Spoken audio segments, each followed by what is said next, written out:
इष्टान भोगान ही वो देवा दास्यन्ते यज्ञ भावितः तैर्दत्तान प्रदायभ्यो यो भुंक्तेस्तेन एव सः।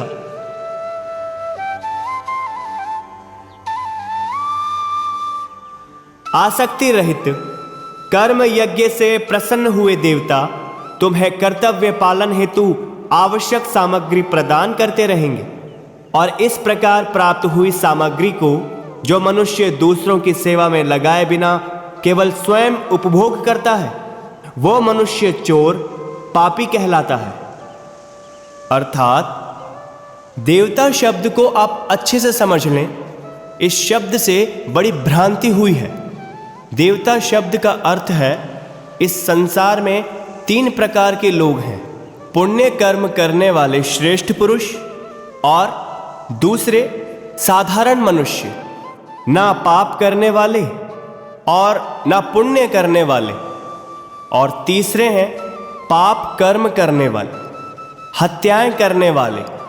इन तीनों में जो बीच का है साधारण मनुष्य, वह जब मरता है तब तत्काल अगला गर्भ उपलब्ध हो जाता है, उसे प्रतीक्षा नहीं करनी पड़ती। लेकिन जो श्रेष्ठ आत्मा है या बुरी आत्मा है उनको तत्काल गर्भ नहीं मिलता, उनको प्रतीक्षा करनी पड़ती है। इनमें जो श्रेष्ठ आत्मा होती है वह देवता होती है और जो बुरी आत्मा होती है वह प्रेत आत्मा होती है। जब तक अच्छी व बुरी आत्मा को आगे गर्भ नहीं मिलता तब तक वह देवता व प्रेत बने रहते हैं। बुरा कर्म करने वाला होता है उन व्यक्तियों को प्रेत आत्माओं के द्वारा बुरे कर्म करने में सहारा मिलता है।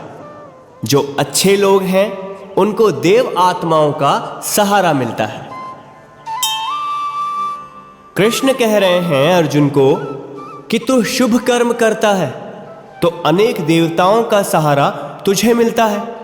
जब भी आप अच्छे कर्म करते हो तो आप अकेले नहीं होते, तब भी अनेक आत्माएं जो अच्छा करना चाहती हैं वह तत्काल आपके आसपास इकट्ठी और सक्रिय हो जाती हैं। तत्काल आपको उनकी शक्तियां मिलनी शुरू हो जाती हैं। कृष्ण के कहने का भाव है अर्जुन से कि अगर तू अपने कर्ता को भूलकर परमात्मा के दिए कर्म को रोकता है तो देवताओं का तुझे साथ है, तुझे उनका सहयोग है। तू अपना कर्तव्य निभा रहा है और देवता अपना कर्तव्य निभा रहे हैं। ऐसे देवता व प्रजा एक दूजे को उन्नत करके परमात्मा को प्राप्त हो जाते हैं। इस श्लोक में कृष्ण कहते हैं बिना मांगे ही देवता खुश होकर कर्तव्य पालन की आवश्यक सामग्री देते रहेंगे। इस बात को अच्छे से समझें कि दिव्य शक्तियां बिना मांगे सब दे जाती हैं, लेकिन मनुष्य को अपने पर भरोसा जरूरत से ज्यादा होता है। तब आपको लगता है कि मैं सब कुछ पालूंगा। इस कारण आपके कर्म यज्ञ रूपी नहीं हो पाते, या आप मांगते हैं कि मिल जाए, तब इच्छाओं से दूषित हो जाता है और दिव्य शक्तियों से आपका संबंध टूट जाता है। कृष्ण और गहरी बात कहते हैं कि यज्ञ रूपी कर्म से जो मिले उसे बांट दो, उसमें दूसरों को साझेदार बना लो। क्यों बांट दे? इसमें प्रकृति का एक नियम काम करता है। जो भी हम देते हैं लोगों को वही हमारे पास बढ़कर आता है। जैसे आप आनंद बांटते हो तो आपके जीवन में आनंद बढ़ता है। अगर आप दुख बांटते हो तब आपका दुख लेता नहीं कोई, लेकिन आपके जीवन में दुख और ज्यादा बढ़ जाता है। जिस कलर की गेंद आप दीवार की तरफ फेंकते हो वही गेंद दीवार से टकराकर वापस आपकी तरफ आती है। अगर हरे कलर की गेंद फेंकी तो वापस हरे कलर की गेंद ही आएगी। अगर लाल कलर की गेंद फेंकी तो लाल कलर की गेंद तुम्हारे हाथ में आएगी। कृष्ण कहते हैं जब यज्ञ रूपी कर्म से दिव्य शक्तियां वह देने लग जाएं, जिसकी प्राणों में सदा से प्यास रहे, लेकिन कभी नहीं मिली, और अब बिना मांगे मिल गई तो कंजूस मत हो जाना।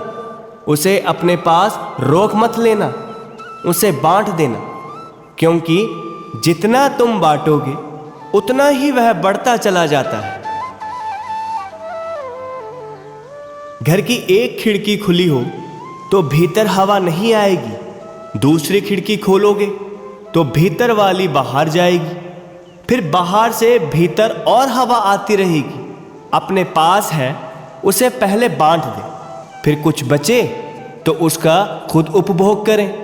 जैसे घर में मेहमान आते हैं तो पहले मेहमान को खिलाते हैं, फिर बचता है तो खुद खाते हैं। ऐसे ही पहले बांट दे, फिर बचे तो खुद उपभोग करें।